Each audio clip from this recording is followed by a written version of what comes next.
coração que gosta de aprender, né? Um coração ensinável. E hoje, com a graça e misericórdia de Deus, nós vamos dar sequência, irmãos, ao que nós iniciamos a semana passada. E acredito eu que a gente não vai terminar hoje, não é? Porque é um assunto muito rico. Como eu disse na semana passada, se a gente fosse passar aqui anos falando dentro desse capítulo, desse texto sobre o filho pródigo, nós não cessaríamos de falar dentro de todo o contexto que essa parábola abrange, né? É uma parábola muito rica e que traz muitos ensinamentos para as nossas vidas e, ao mesmo tempo, além da questão do ensino, ela nos mostra o que nós não devemos fazer e nos mostra como não devemos nos comportar diante de determinadas coisas que acontecem em nossas vidas. Não é? Quem lembra onde foi que nós lemos na semana passada?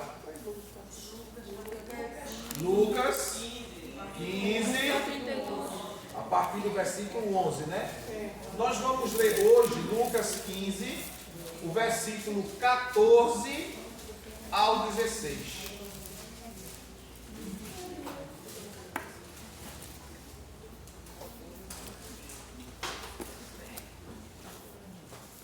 Lucas 15, versículo 14 ao 16, que diz assim: coincidentemente, após haver gasto tudo o que possuía, abateu-se sobre toda aquela região uma grande fome, e ele começou a passar muita necessidade. Por esse motivo, foi empregar-se com um dos cidadãos daquela região, que o mandou para o campo a fim de cuidar dos porcos.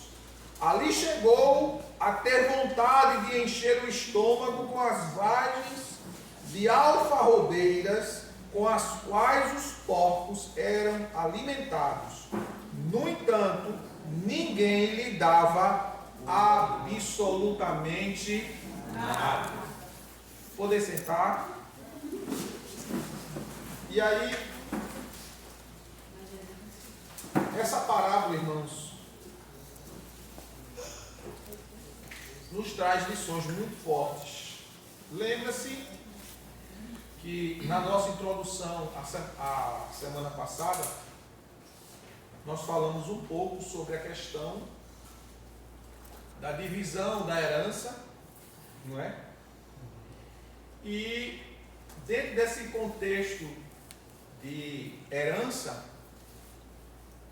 havia leis antigas, antes mesmo da Bíblia ser escrita, já existia leis que permitiam que a questão do direito da primogenitura fosse vendida, fosse negociada. Essas leis, elas teve início, não é? E também eram chamadas as Tábuas de Nuzi. Nuzi era uma cidade localizada no Iraque. Quem lembra aqui da Guerra do Golfo, né, quando houve a guerra entre Estados Unidos e Iraque, vai lembrar do que eu vou dizer. Existe uma cidade no Iraque chamada Tikrit, que era a cidade natal de Saddam Hussein. E Nuzi fica bem próximo aqui à localidade dessa cidade.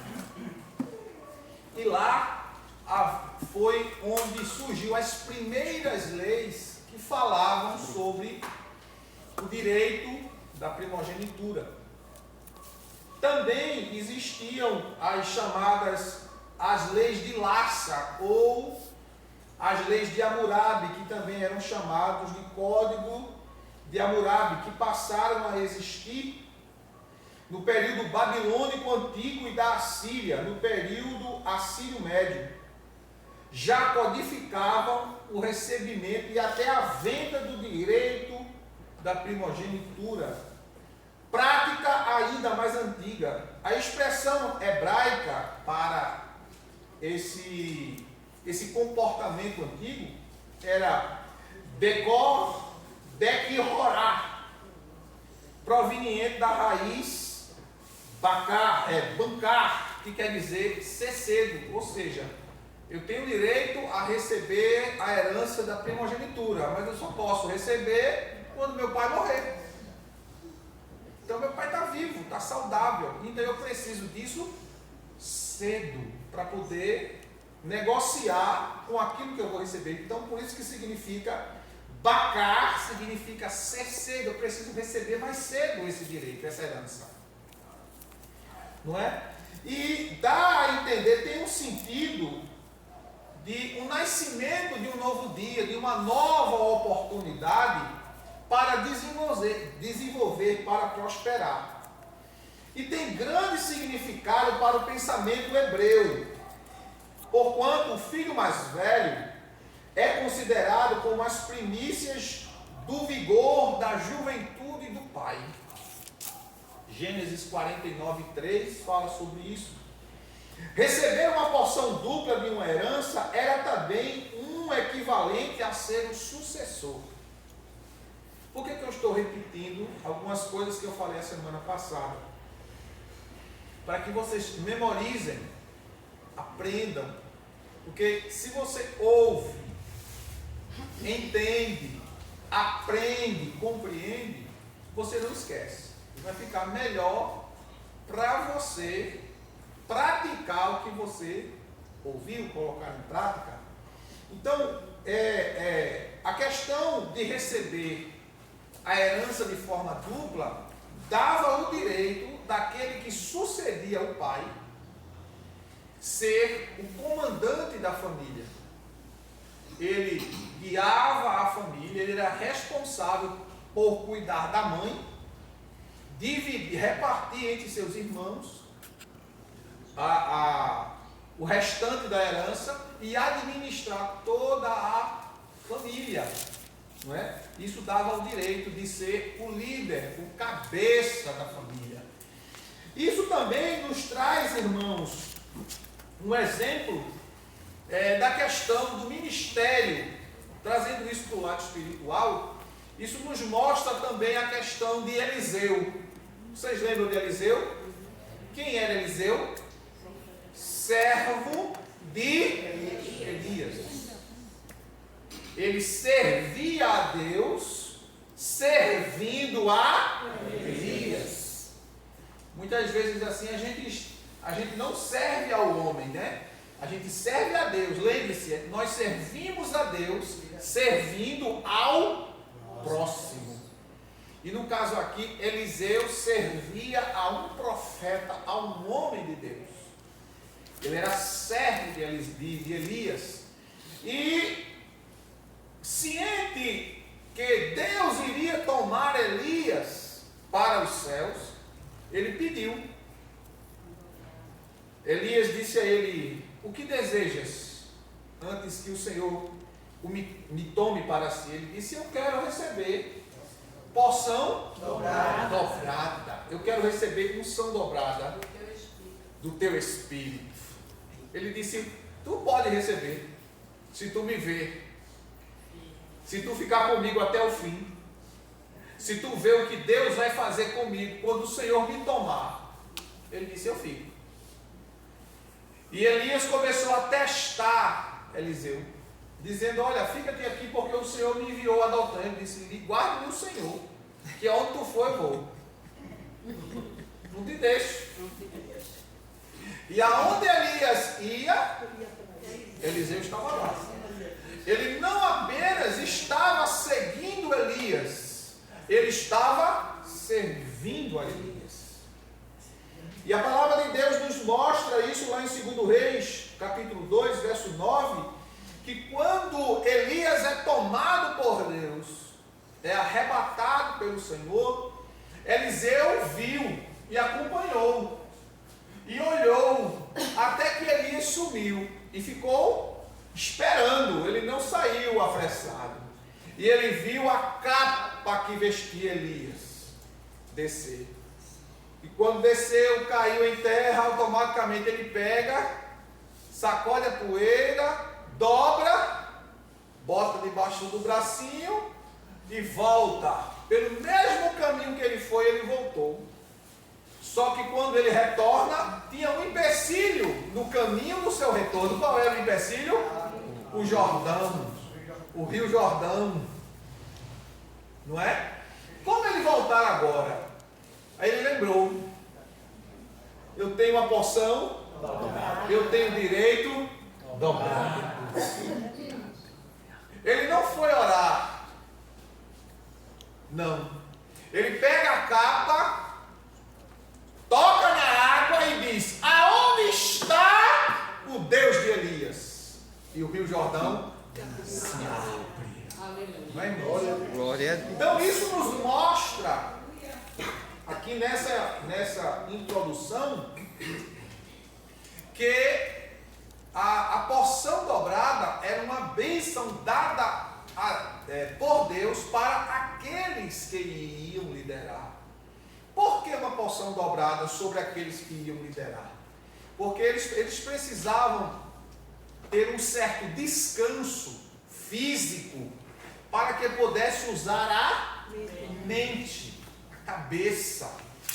Porque a liderança, ela não é um desgaste apenas físico, mas a liderança, ela é um desgaste mental, emocional,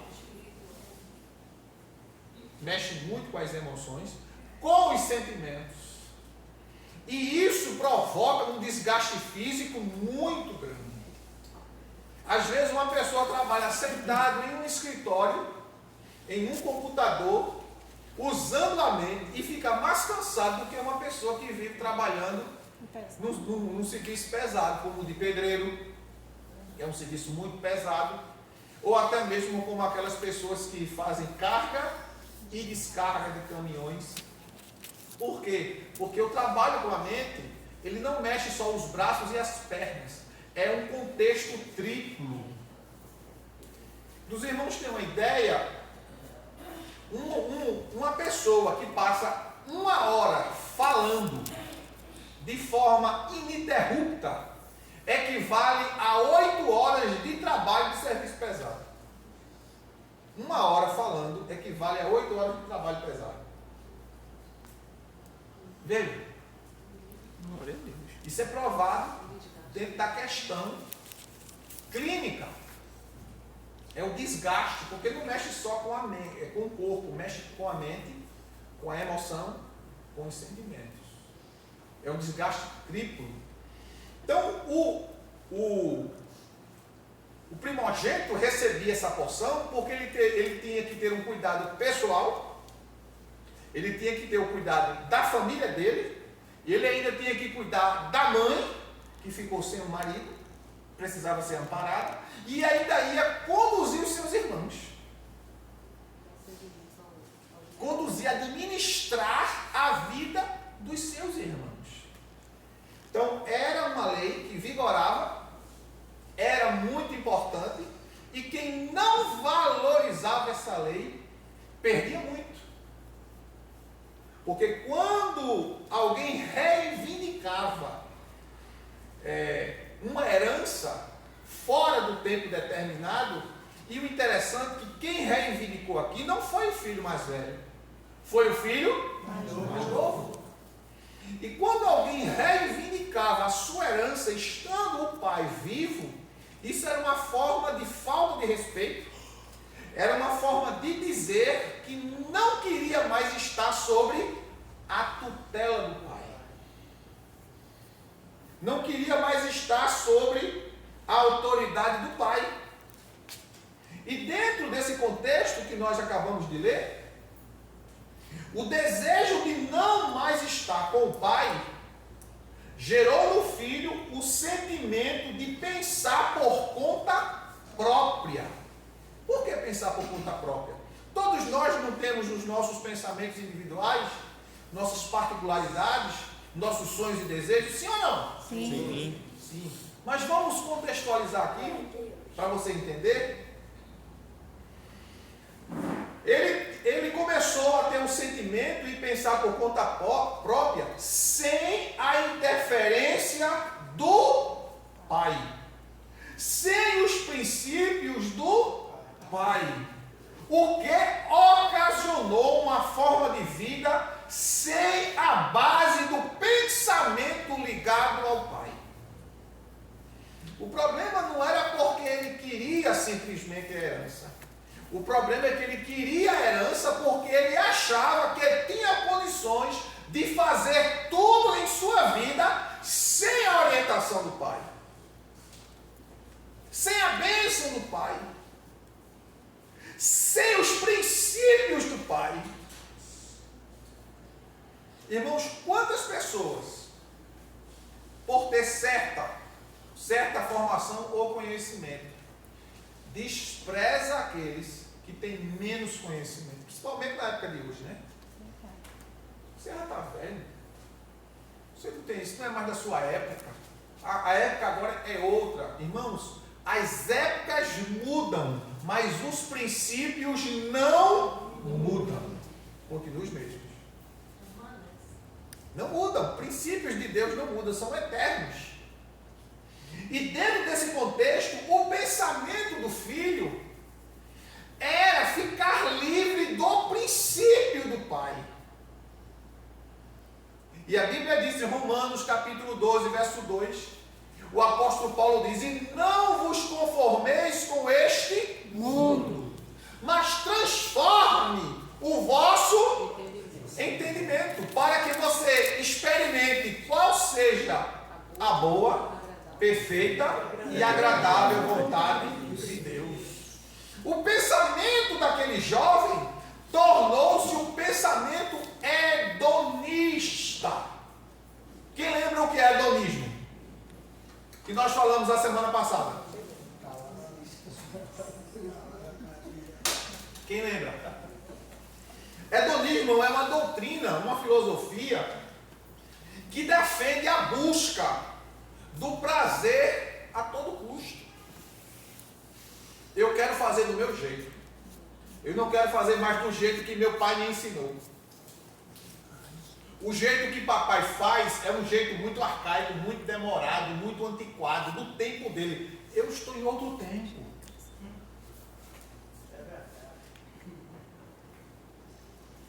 E quando a gente, irmãos, por mais que a gente saiba, nós precisamos orar: Senhor, me dá a direção. Eu tenho conhecimento, mas eu quero colocar ele no lugar certo, do jeito certo, da forma certa. Porque se for da minha forma, pode dar errado. Mas se for com a tua bênção, com a tua direção, vai dar tudo certo. Glória a Deus. Ele não queria. Ele não queria mais, não é? Mente transformada experimenta a boa vontade de Deus, a perfeita vontade de Deus, não é? Em Provérbios capítulo 20, vamos ver? Provérbios capítulo 20.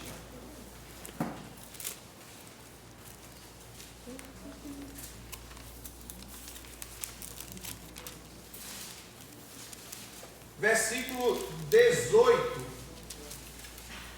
Os planos mediante os conselhos têm bom êxito. Faze a guerra com prudência. Olha aí. Cada pensamento com conselho se confirma, e com os conselhos prudentes se faz a guerra. Olha aí. Conselhos. Planejamento, olha.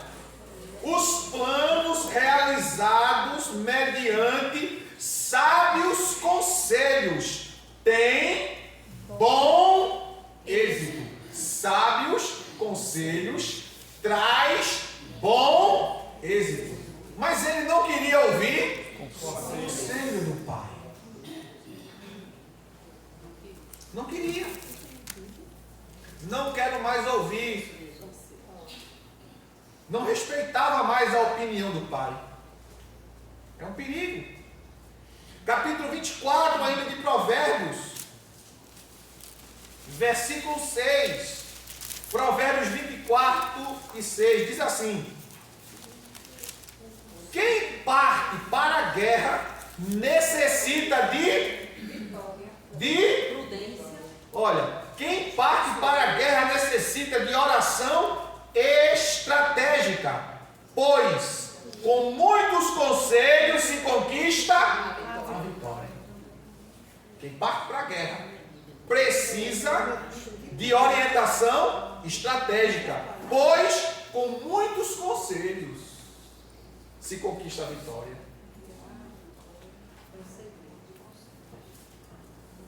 Se conquista a vitória.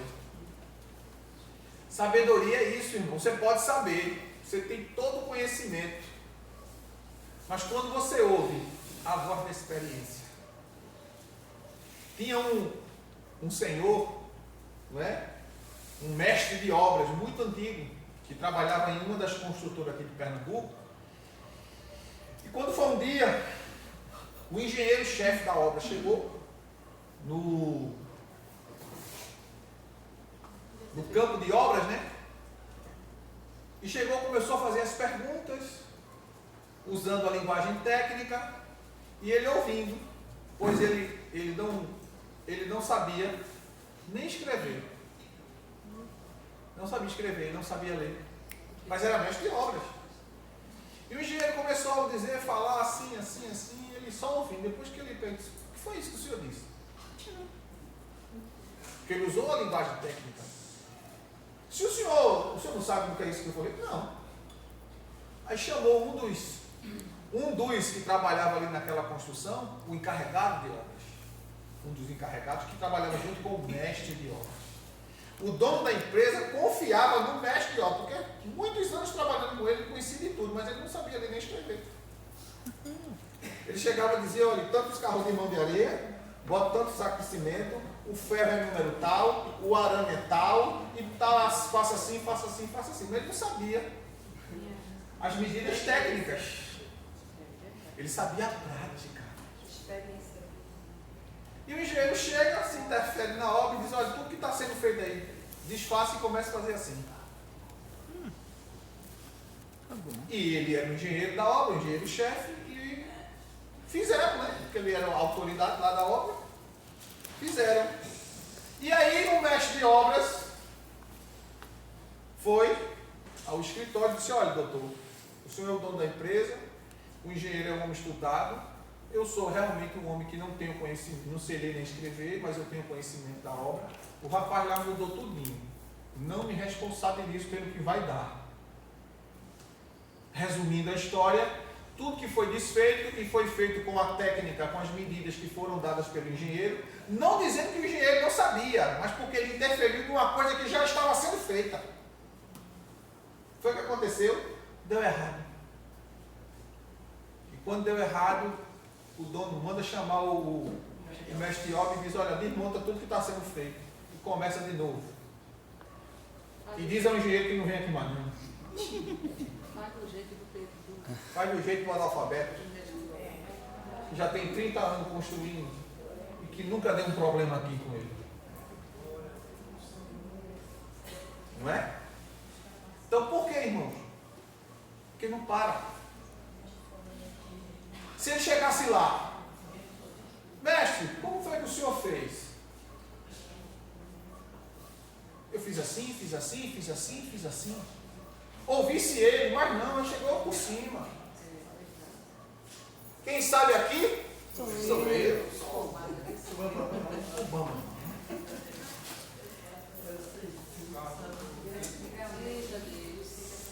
Não é? A Bíblia diz que Deus pega as coisas que não são para confundir as que são. E pega as coisas loucas deste mundo para confundir as sábias. Glória a Deus. Não é? E nós vemos no filho pródigo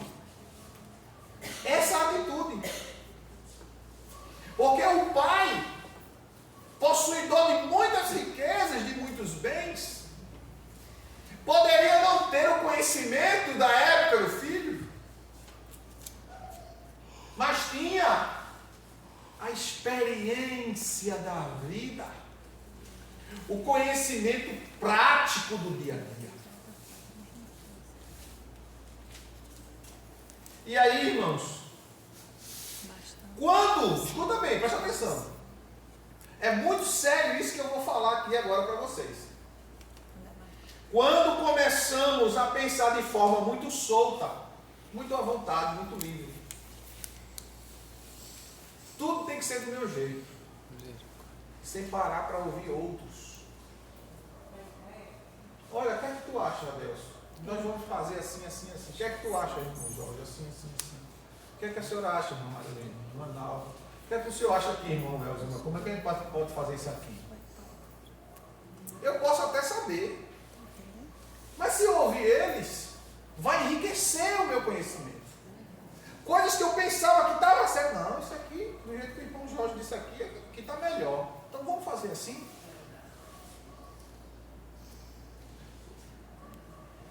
Ouvir, refletir. E é muito perigoso quando a gente começa a pensar de forma muito solta. Sabe o que é que acontece? Nos tornamos libertinos. E aí começamos a viver em nossa função e não mais em função do Pai, do outro. A gente começa só a olhar para nós mesmos e se esquecer de tudo que está em nossa volta. O que é que acontece? Nos tornando assim egoístas, individualistas, não nos importando mais com o Pai e com a sua vontade, que foi o caso do próprio. E aí vai surgindo novos estilos de vida que supostamente parecem bons. Não quero mais estar debaixo da autoridade do Pai. Vamos embora. Me pegou tudo, foi-se embora. E quando ele chega em um lugar, ele não disse para o pai nem para que lugar ia. Porque se ele tivesse dito, pai, eu vou para tal lugar, tal região, o que é que o senhor acha? Vá não, meu filho. Aquela região não é boa. Aquela região não é adequada. Vá para tal lugar. Mas não. Diz o versículo 13 do capítulo 15 que ele pegou tudo. Não deixou nada em casa para não ter motivo de voltar para casa. Ele pegou tudo e disse, eu vou levar é tudo para não ter o pé. Ele disse, deu uma desculpa, porque vim aqui, nem porque não quero nem ver a cara desse velho.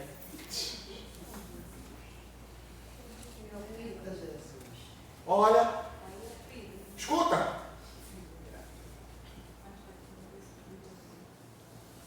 Nos tornando egoístas, individualistas, não nos importando mais com o Pai, com a sua vontade, e aí vai surgir novos estilos de vida que supostamente parecem bons, como os desigrejados, os descongregados e os desagregados, quando a palavra de Deus nos mostra que devemos ter um pensamento comum. Quando a gente começa a sair muito, eu não preciso estar dando satisfação a ninguém, falando da minha vida para ninguém. É um erro. Pastor, a gente precisa contar. Não estou falando você falar da sua intimidade. É o necessário. É uma questão de honra.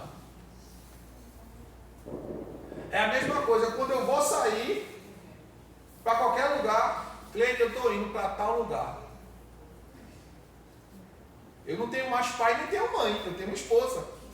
Eu e ela somos um. Então quando eu vou para algum lugar, eu estou indo para tal canto. Vou estar em tal lugar, com tal pessoa. Ah, mas o senhor é o marido, mas eu tenho que dizer. Eu devo dizer. Por quê?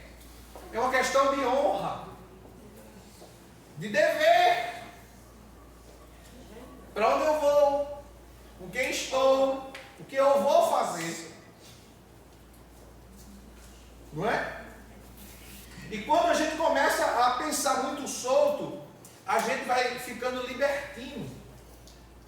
E a palavra de Deus diz, veja o que a palavra de Deus diz, não é o que eu acho, não é o que eu penso. Capítulo 2 da carta de Paulo à igreja de Filipenses, o apóstolo Paulo diz, capítulo 2, verso 2 a 4.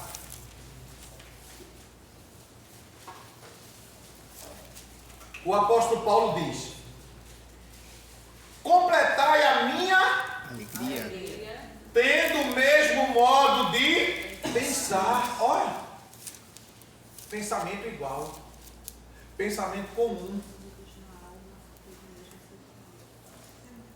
o mesmo amor, um só espírito, uma só atitude. Nada façais por rivalidade nem por vaidade, pelo contrário, cada um considere com toda a humildade as demais pessoas como superiores a quem? A si mesmo. A si mesmo. Cada um zele não apenas pelos seus próprios interesses, mas igualmente pelo interesse dos outros. O próprio disse: eu vou me embora, eu não quero nem saber, não me interessa mais a sua vida, papai. Não tenho satisfação para lhe dar. Eu vou para onde quiser. Tem gente que diz assim: pastor, olha, eu fui convidado para pregar em tal igreja, tal dia eu estou indo, viu? Você já está dizendo que está indo lá. Você nem perguntou se pode. Você não está indo. Você não acha que pode? Vá-se embora. Não sabe nem se a igreja está precisando dela, da pessoa aqui. Quando eu tenho qualquer convite,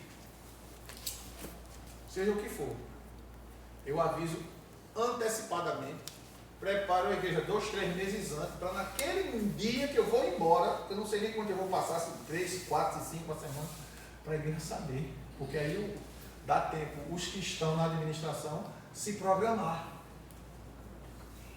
Aí eu vou embora, não tem que eu estou escalando aqui. Eita, rapaz, quem está escalando para pregar hoje é o pastor. E chega o ponto, e cadê o pastor que não chega? Aí vai pegar um de surpresa. Aí fica a Jorge, careca sua, né? E agora, o que eu vou fazer? É mesmo. O pastor nem veio, nem disse, nem avisou, nem disse nada. Olha para aí. Pegando o velho de calça curta. Pois é. Como é que pode?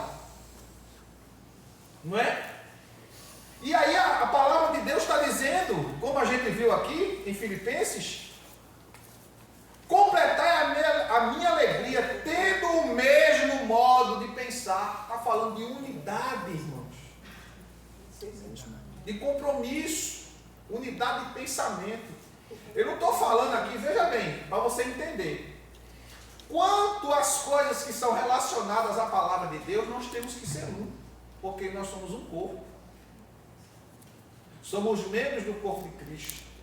E nós temos que ter um pensamento único. Eu não estou falando de vertentes teológicas. Não. Porque as pessoas têm interpretações teológicas diferentes. Né? Tem a linha calvinista, tem a linha arminianista, tem a linha pelagiana, não é? E assim sucessivamente. Não estou falando de vertentes teológicas, estou falando de unidade espiritual. Que mesmo que a gente pense diferente, mas os princípios não mudam. O princípio não muda.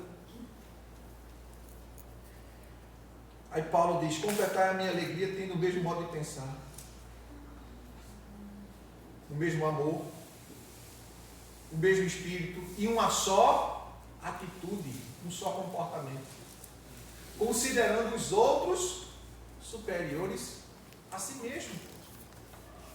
Então, quando isso, irmãos, não é observado dentro do contexto da família, olha, família, pai, mãe, filhos, igreja, pastor, líderes e liderados. Está tudo errado. Porque quebra o princípio. Quando você quebra esse princípio, você abre a porta. Porta para quê? Para a entrada de quê? Do pecado. E quando o pecado entra, perde essa unidade. A recomendação, essa foi de Paulo. Agora veja a recomendação de Pedro, capítulo 3, versículo 8 de 1 Pedro.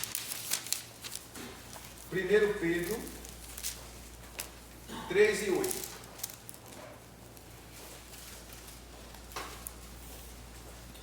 O apóstolo Pedro diz: tende todos vós o mesmo modo de pensar. Demonstrai compaixão e amor fraternal, sede misericordiosos e humildes. Olha agora, mesmo modo de pensar. Como é que pode? Eu penso para o bem coletivo. Eu nunca devo pensar para o bem individual. Nós não devemos fazer nada pensando no indivíduo, no coletivo. Eu trabalho, aí eu ganho dinheiro, aí o dinheiro é meu. Não, é da família. Todos são abençoados. Porque o dinheiro não é meu, é da família. As riquezas do pai não era do pai, era da família. Pai, me dá a minha herança. Ele trabalhou tanto. Quanto para conquistar? Nada. Quem trabalhou, quem organizou, quem planejou, quem conquistou foi o pai. Mas ele quer. Eu tenho direito.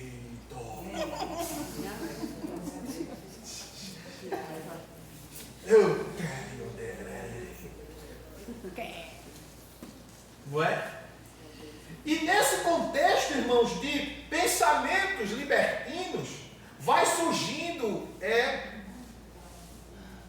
libertinagem. E essa libertinagem vai gerando rebeldia. E a rebeldia, dentro do contexto atual, vai gerando os desigrejados. O que é uma pessoa desigrejada? Não querem aceitar nenhuma autoridade sobre suas vidas, principalmente autoridade eclesiástica. Não devo satisfação ao pastor. Não tenho nada para conversar com o pastor. Não quero nem saber quem ele é. Só venho na igreja, assisto o culto e vou me embora, não falo com ninguém.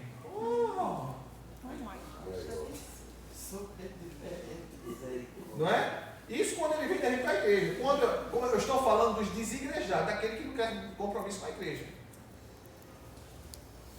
Eles se autoconduzem, sem ouvir orientação de nada, nem de ninguém. Não, eu penso por mim mesmo. Eu vou para onde eu quiser. Rapaz, tem culto de doutrina hoje na tua igreja. Mas eu vou para o culto da outra igreja. E aí? Eu vou dizer ao pastor que vá? Não, o problema dele. Não tenho satisfação para ele não. Aí o que é que acontece? A gente que procura esmiuçar a palavra, se esforçar para trazer a palavra como ela é. Aí o cara vai para outro lugar. Como ele é rebelde, o que falar para ele, ele vai engolir, aceitar. Olha o que aconteceu com Eva. Eva era para estar onde? Junto com Adão. Do lado de Adão.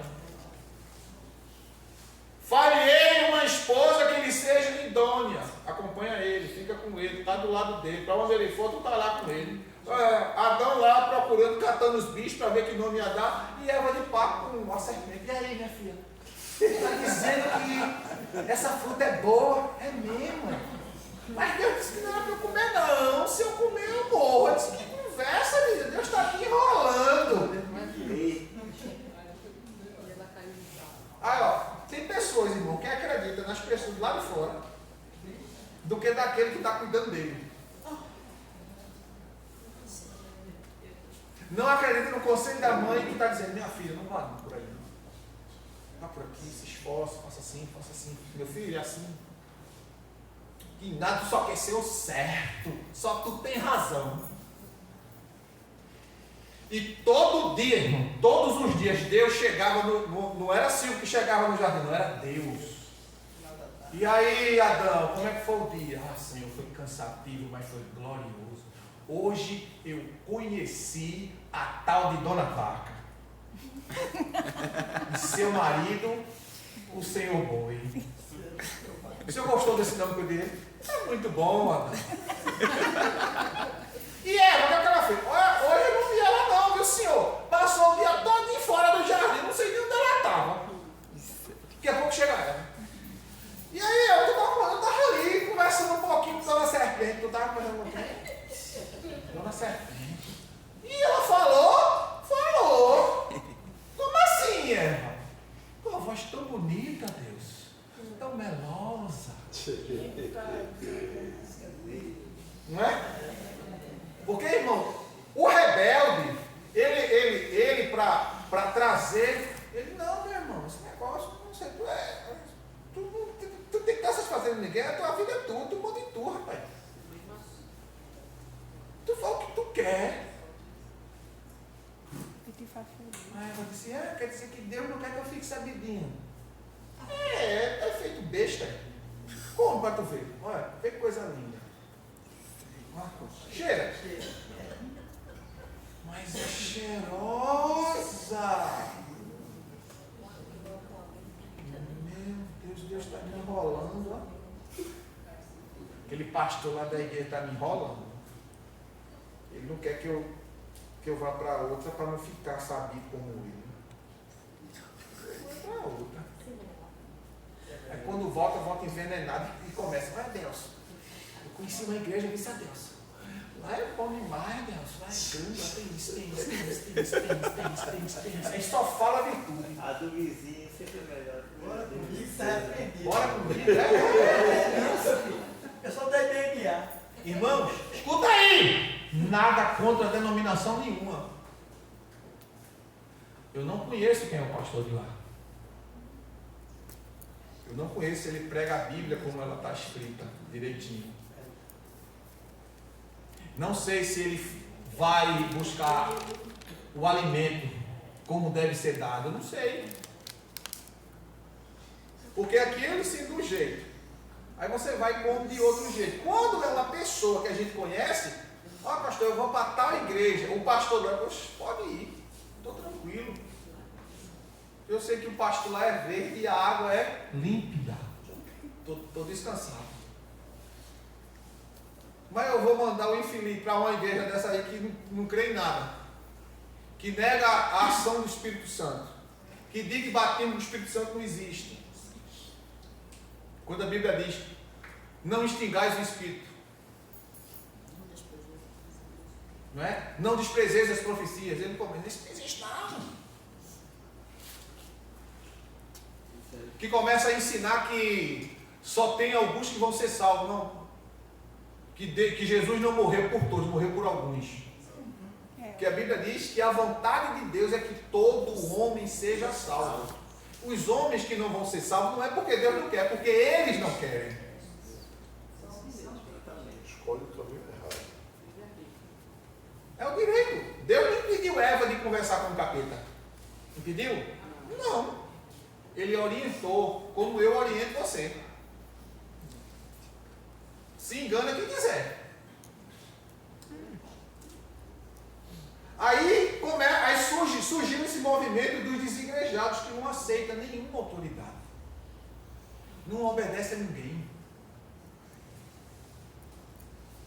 E do que não obedece a ninguém, eles começam agora a dizer, esse negócio de igreja, os pastores é tudo ladrão, tudo bandido. Começa a pregar sobre dízimo não existe mais, isso já passou. Está assim, ó, na internet.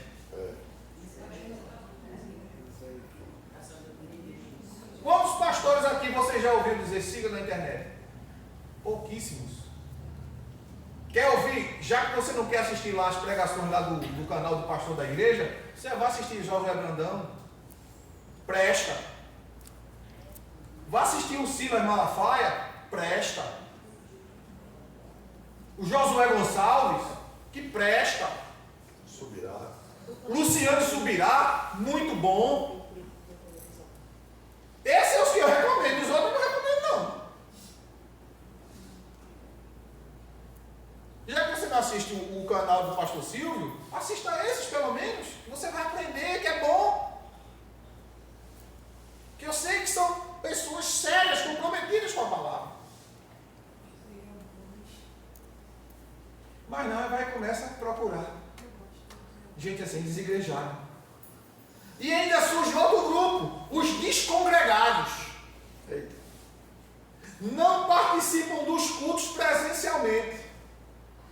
Não vão ao templo.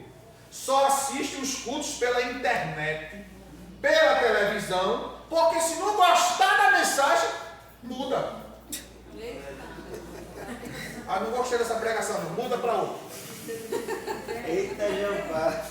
Beleza. É o evangelho mercantilista.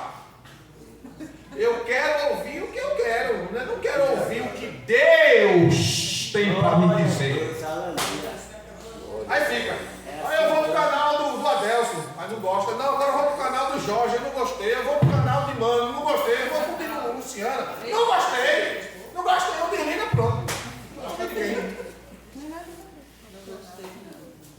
Esses são os descongregados que não gosta da mensagem. Ele quer.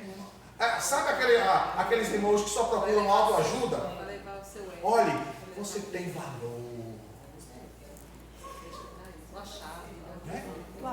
A chave da se valoriza. Claro que você tem que se valorizar. Mas acima de você está a vontade de Deus.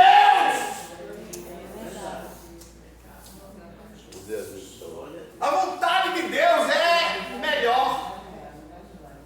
Jesus disse: Pai, passa de mim o cálice. Eu não quero sofrer, eu não quero sentir a dor, mas todavia não faça a minha vontade, faça a sua vontade. Glória a Deus. Aleluia.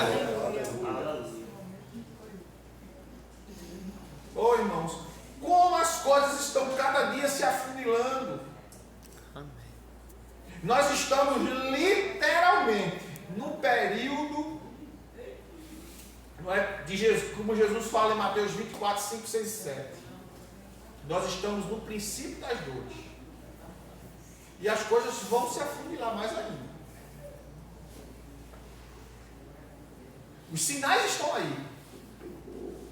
Porque os sinais da volta de Jesus não são apenas sinais de catástrofe, não, irmão. Os sinais começam, antes de ser lá fora, eles começam dentro da igreja. E a Bíblia diz em 1 de Pedro, capítulo 4, verso 17 e 19, que o julgamento começa pela casa de Deus. E se começa por nós, onde aparecerá o ímpio e o pecador? E ele diz: se o justo com dificuldade se salva.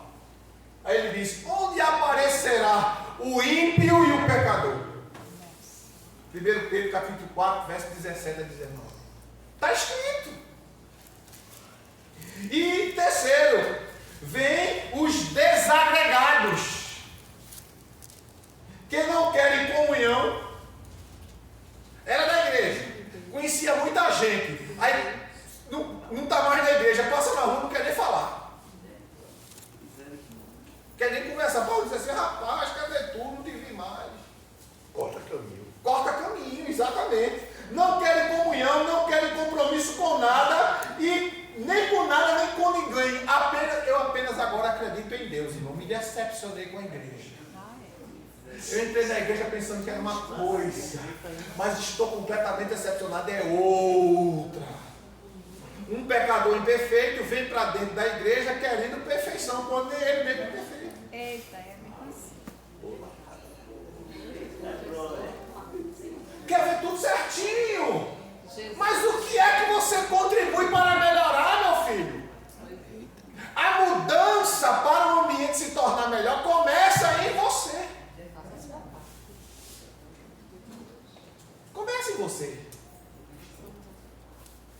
certo, porque eu fui lá, cheguei lá, tinha uma irmã que era grossa, tinha outro que era com a cara fechada, e ninguém isso. Se o cara tá com a cara, vai lá dar um sorriso para ele. Oi, irmão! Vai com uma dessa assim, 10 sorrisos. Ai, irmão! Olha a Deus. Só tem tristeza. Não é? Vai o carro, traz o macarrão. Pode ser, irmão. Dá um sorriso, dá um abraço. Não quer, esses são os desagregados. Porque começaram a pensar de forma libertina, sem contextualizar. A Bíblia fala sobre pensamentos. Bora ver? Filipenses capítulo 4, verso 8. Olha o que a Bíblia diz sobre pensamento.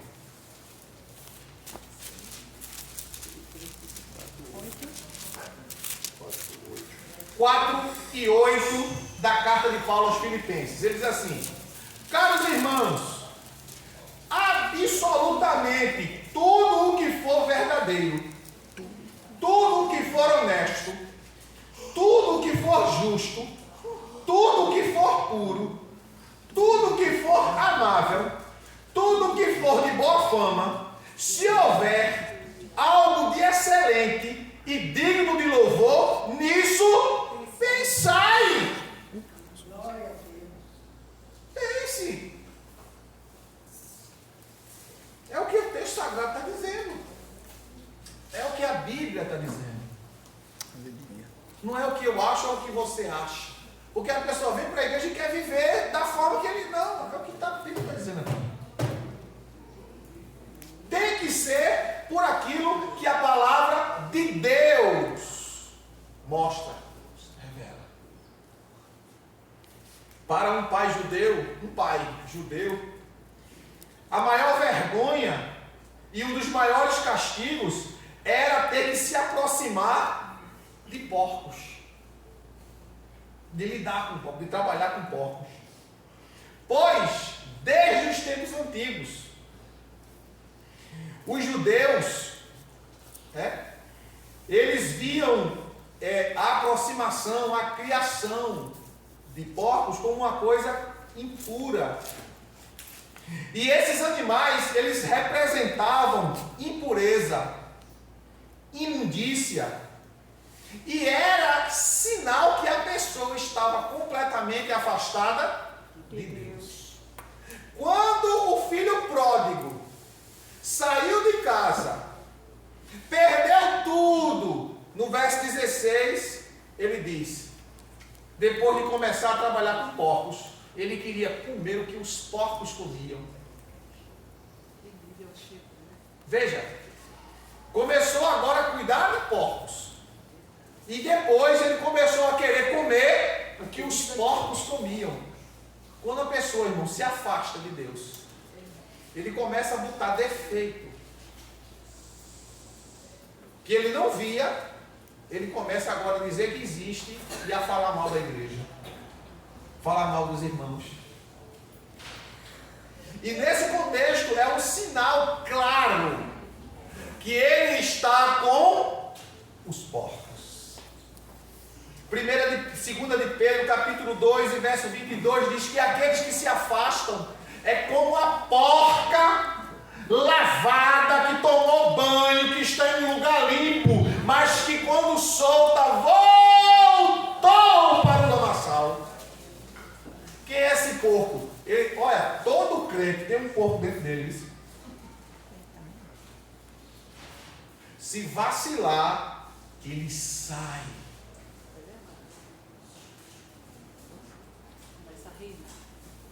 E leva você para a lama.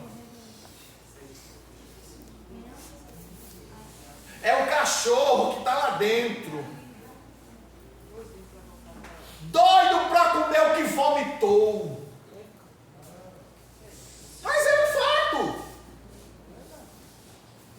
Quando o diabo te afasta da vontade de Deus, tu volta para a lama. Irmãos, por que o porco representa tudo que é impureza e imundícia? Porque se você der cenoura para o porco, ele come. Mas se você botar um ser humano morto, ele come do mesmo jeito. Se você botar um animal morto, ele come do mesmo jeito. Não tem diferença para ele. Por isso que o porco, ele é o símbolo de tudo que é impuro, tudo que é imundo. É um símbolo de pessoas que estão completamente distantes de Deus. E o filho pródigo, depois que perdeu a herança do pai, foi cuidar de porco. E isso para um judeu era uma coisa terrível. Oh, meu Deus.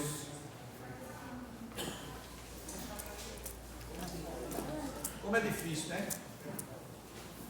Quantas pessoas você conhece que se afastaram da igreja, que abandonaram Jesus?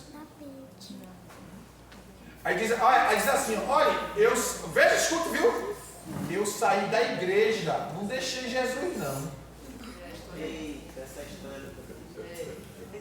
Ó, eu saí da igreja, eu não deixei Jesus não. Como é que pode?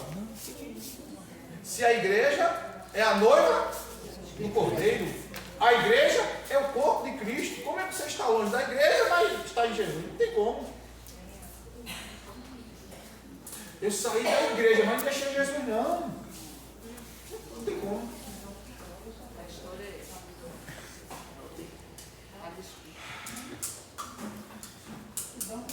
Que Deus tenha misericórdia de nós. Que nós não permitamos que os pensamentos que nos afastam de Deus, que nos dissociam da palavra de Deus, que Deus tenha misericórdia de nós, que esse espírito de rebeldia ou de suposta liberdade não tem espaço para as nossas vidas. Para que a gente caminhe, irmãos, no caminho da porta estreita. Amém. Mas que depois que passar por ela, é só alegria. Aleluia. É só alegria. Por isso que é importante a gente observar a palavra de Deus. Para que a gente não caia. Quando a Bíblia diz aquele que está em pé, olhe, cuide, para não cair. Amém? Amém. Pense nisso. Peça misericórdia a Deus. Escute bem, viu? Para a gente finalizar. Quando saímos da casa do Pai, vou repetir, quando saímos da casa do Pai, desperdiçamos as suas riquezas. Espiritualmente, quais são as riquezas que Deus nos deu? Talentos e dons. Saímos e vamos usar lá fora para o diabo. Canta maravilhosamente bem. Tem uma, eu não conheço muito, mas tem uma cantora, Priscila Alcântara, que era cantora evangélica, que pregava, que pintava aí miséria na cabeça do capeta. Hoje é filho do capeta. Hoje ele fala contra a igreja. Antes defendia a igreja. Antes falava de Jesus e hoje por quê? J.A. também. J.A. Virou grande, né? E tantos outros, irmãos.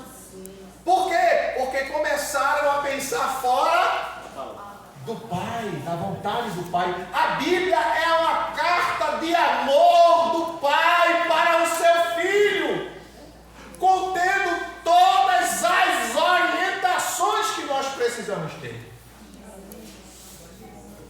Olha aí, repetindo, quando saímos da casa do Pai, desperdiçamos as suas riquezas, os dons, os talentos que Deus nos deu.